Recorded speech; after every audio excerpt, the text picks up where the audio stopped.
So this is all about, my newsletter is about addiction and getting really entrenched in something that we really maybe don't want to. Some people say, well, how do I know if I've got an addiction to something? Well, I personally have got various addictions which I work with, and I get support and help for that.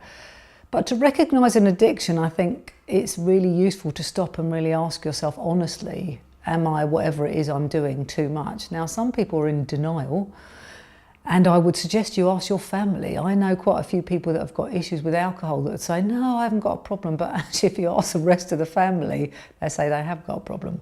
Or someone who says, no, I'm not a workaholic at all. I might spend 17 hours a day at work, but I love it.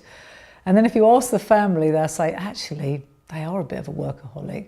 So I would suggest you ask yourself truthfully, and also ask maybe another member of the family or someone who knows you well, do you think I've got a bit of a problem with this? Yeah, good question. How will I know if I've got an addiction? Well, if you're doing something consistently that is having an impact on your health and well-being at some level, and you sort of know, I think people know deep down really, if they are doing 17 hours a day work, long term, that's more than just enjoying your job. And if they are eating really, I don't know, much more, 2 or 3 times more than they know that they need to, or if they're in an unhealthy relationship and they keep going back to unhealthy relationships, most people sort of know, I think, deep down whether or not they have got an addiction. And I think it's about just being honest to another human being.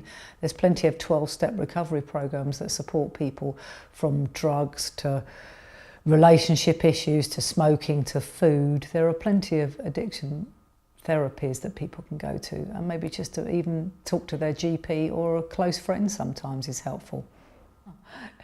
My son, I remember when he kite surfed over Worthing Pier and Brighton Pier, and he was on the television and he was doing an interview, and he said, yeah, I'm addicted to kite surfing, and a bit because I've got issues myself. I thought, oh dear. But actually that's part of his job, so I don't know, maybe it's okay. Only you know, I think. Nobody else can really tell you.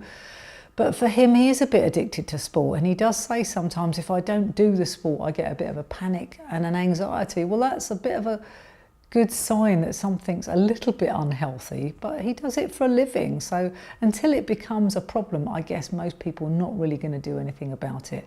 But to recognise it's there, that's a really great step in the right direction. Well, as I've said, there is help out there. I've done work with people that have got issues with addiction. But generally, if you've got a hardcore addiction, even if it's food or smoking or drinking or something, I mean, obviously that's food and drinking are, people think, miles apart from each other. But if you do have an issue, there are plenty of services that you can be referred to, including 12-step recovery programs that are all free. Counselling, coaching is also helpful, because often those things stem from when we're younger, or we use them because they make us feel better. So there is plenty of support that you can get. So if you've really enjoyed these videos and you felt that actually I really do connect with what Sandra's saying and you'd like some more help and support, I'd really love to hear from you. So give me a call.